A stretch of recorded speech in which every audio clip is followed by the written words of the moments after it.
Welcome to the deep dive. Today, we're looking at this incredible acceleration in AI. The sources you shared, they aren't just talking about possibilities anymore. They're showing a real structural shift happening now. We're moving past AGI talk, really, into deploying specialized, practical AI agents. Exactly. It's what people like Andrej Karpathy are calling the decade of agents. It really signals a maturity. The focus isn't just experimentation. It's shifted hard towards reliable production, orchestration, and enterprise adoption, basically, making it robust and secure for serious work. Right, and the proof is often in the funding, isn't it, where the smart money's going. We should probably start there with the kind of financial and infrastructure backbone for this agent revolution. LangChain, for instance, a key framework for building these agents. They just landed a huge $125 million Series B. Yeah, at a $1.25 billion valuation. Wow. And that valuation, it's a direct signal of market confidence in this shift, moving from just like cool LLM demos to deployable agent systems. And crucially, that funding came right after they released LangChain 1.0 and LangGraph. Which are all about reliability. Exactly. Reliability and statefulness. They let developers build these resilient systems that can handle complex multi-step tasks without falling over. That's precisely what big companies need. Okay, so if agents are the goal, they need a massive amount of power. Let's look at the infrastructure scale being built. It's pretty mind-blowing. Oh, the scale is just unprecedented. You've got NVIDIA locking in that, was it, $100 billion partnership with OpenAI. Right. And then, just to picture the sheer size, Oracle unveiled their OCI Zettascale10 supercomputer. We're talking 800,000 NVIDIA GPUs. 800,000. Yeah, dedicated just to backing OpenAI's Stargate project. It's exascale computing needed just to train and run these things. But it's not just about stacking more and more power, is it? The real disruption, the thing that could change the economics, is efficiency.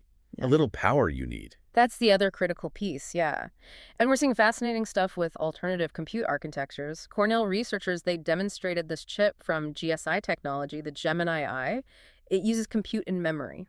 Okay, break that down a bit. Compute and memory. So traditional setups have the processor, like a GPU, separate from the memory. Data shuffles back and forth, wasting a ton of energy. Compute and memory integrates them. Less data travel, less energy waste. And the results they got were significant. Revolutionary, honestly.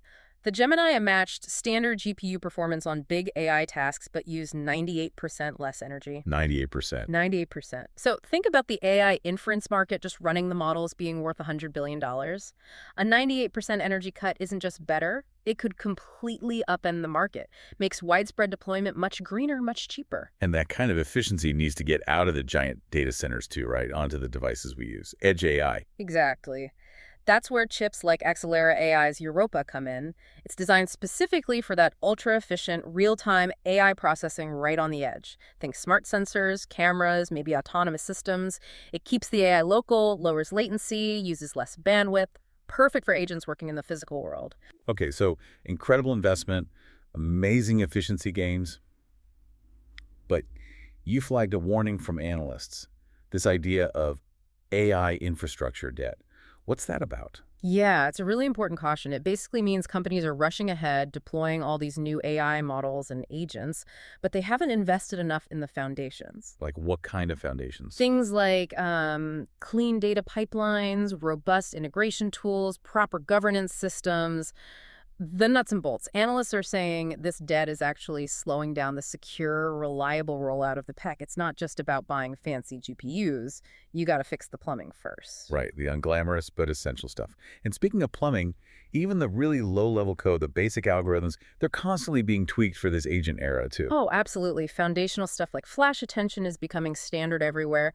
Flash attention, put simply, makes it way faster and more memory efficient for LLMs to handle long chunks of text. So it speeds everything up, lets models understand more context. Exactly. It's one of those invisible upgrades that makes a huge difference to the capability of models built on top. Doesn't get headlines, but enables them. Makes sense. And we're also seeing, academic props for things like the Super BPE tokenizer. A tokenizer is basically the translator between human language and the numbers the AI understands.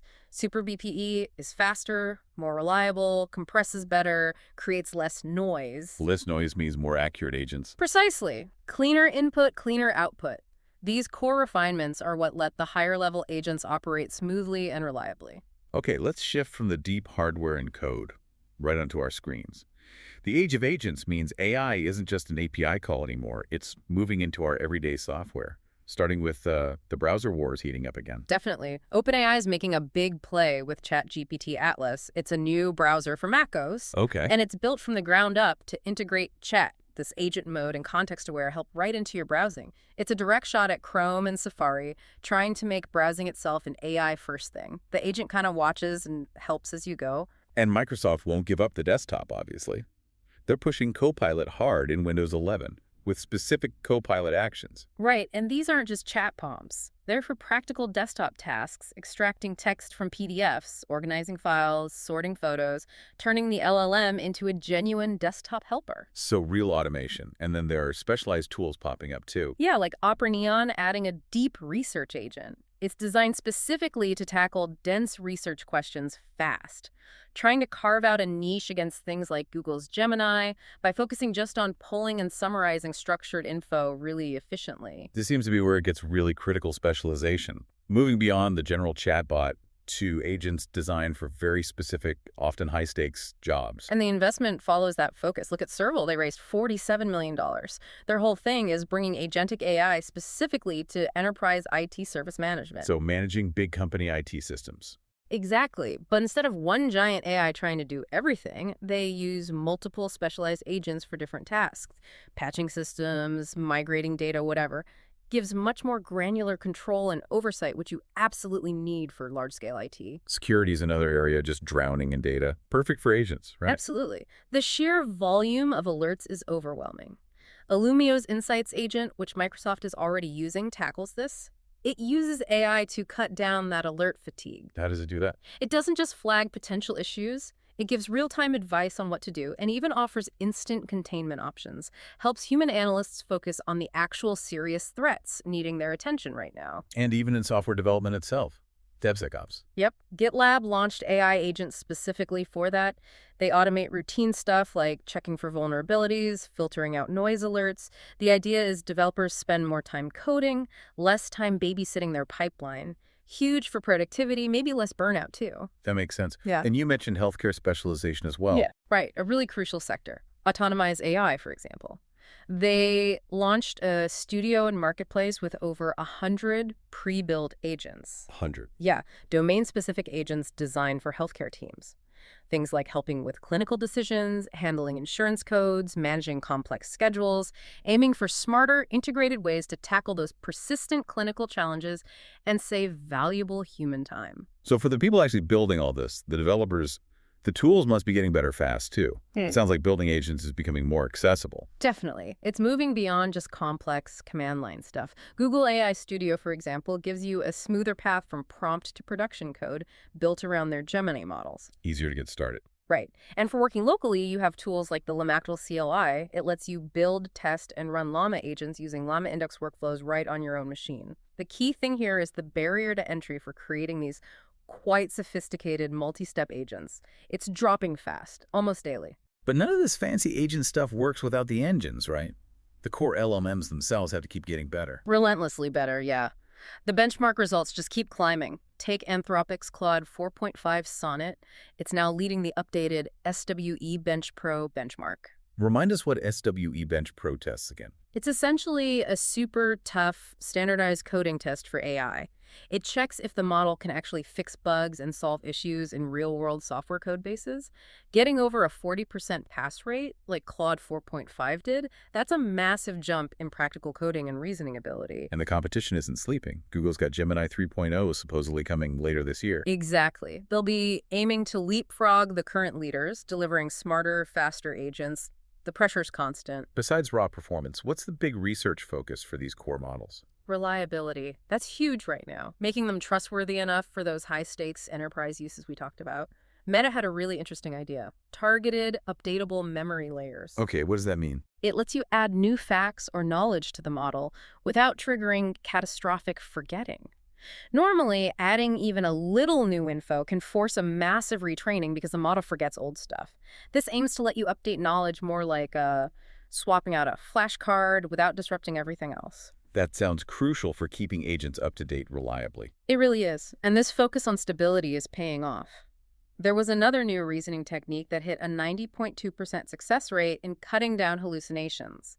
Getting facts right consistently is non-negotiable for serious applications, like those clinical or security agents. And it's not just text anymore, is it? Multimodality, mixing text, images, sound that keeps expanding too.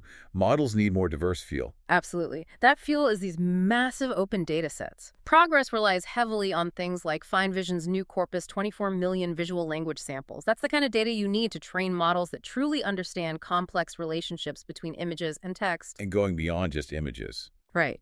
We saw OmniVinci using audio input to significantly boost video understanding. By adding sound context to the visual scene, the AI gets a much richer picture, leading to smarter agents that can interpret complex events more holistically. It's omnimodal learning, and performance is improving even when resources are tight. The Qwen 3 VL models, for instance, show really strong results, especially in STEM areas, while being pretty efficient with GPU memory.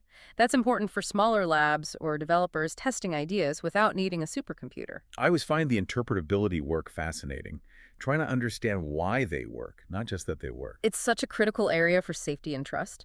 Researchers managed to partly reverse engineer how Claude Haiku organizes information internally, its sort of perception. And separate work found neural nets seem to use this surprising helix pattern, like a spiral staircase, to organize numerical knowledge. A helix. Yeah, geometrical structure. Understanding these internal mechanisms is key to predicting behavior, finding bias, debugging instability. It's like getting a schematic for the black box. Okay, so we have incredible speed, power, specialization. But we absolutely have to talk about the friction points, the ethics, the security. That OpenAI Sora controversy seems like a perfect example of the ethical messiness. Oh, the generative media ethics are hitting hard and fast.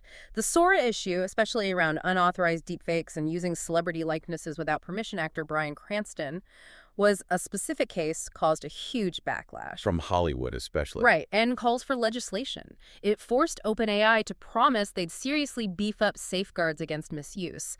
The tech is just moving way faster than the rules can keep up. And the security risks are evolving just as quickly. Vigilance seems crucial. Absolutely critical. Look at that vulnerability found in Anthropic's Model Context Protocol, CVE 2025-6515. What was the risk there? It could potentially let attackers hijack AI chat sessions if they could predict the session ID. Imagine someone injecting malicious instructions into your ongoing chat with a trusted agent. That's a serious breach of integrity for these agent workflows. And beyond vulnerabilities, criminals are actively using this tech now. We're seeing a big jump in streaming fraud using sophisticated AI bots to fake engagement.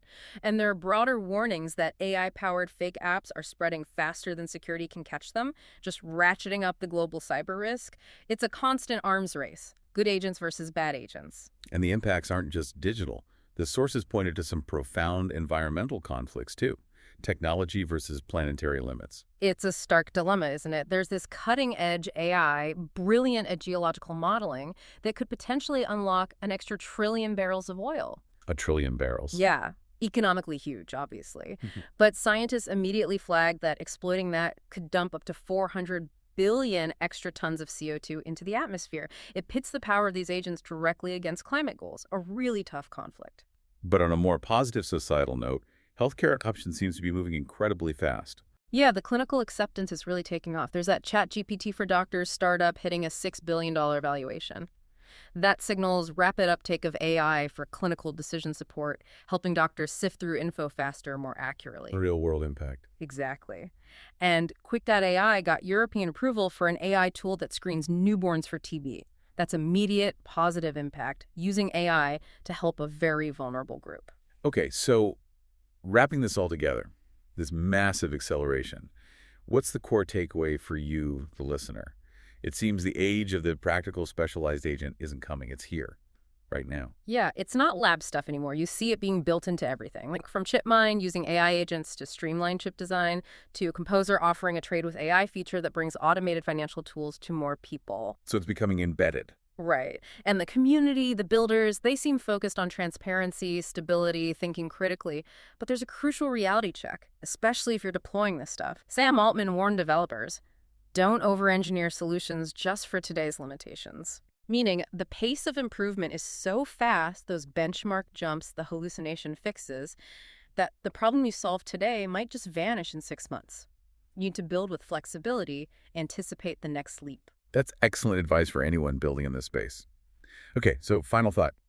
We have these amazing specialized tools getting faster all the time, but what's the current ceiling? What can't these agents do yet? And that leads perfectly to the final provocative thought for you to consider. It comes from DeepMind CEO Demis Hassabis. He talks about AI's jagged intelligence. Jagged intelligence. Yeah. The idea is that while today's AIs are becoming masters at complex, narrow tasks, coding, medical diagnosis, playing Go, whatever, they still trip up on surprisingly simple, common sense reasoning or abstract thinking. True, human-like general intelligence, that cognitive breadth, Hassabis stresses it's still quite far off. These agents are specialized geniuses, but they're not broad thinkers. Not yet.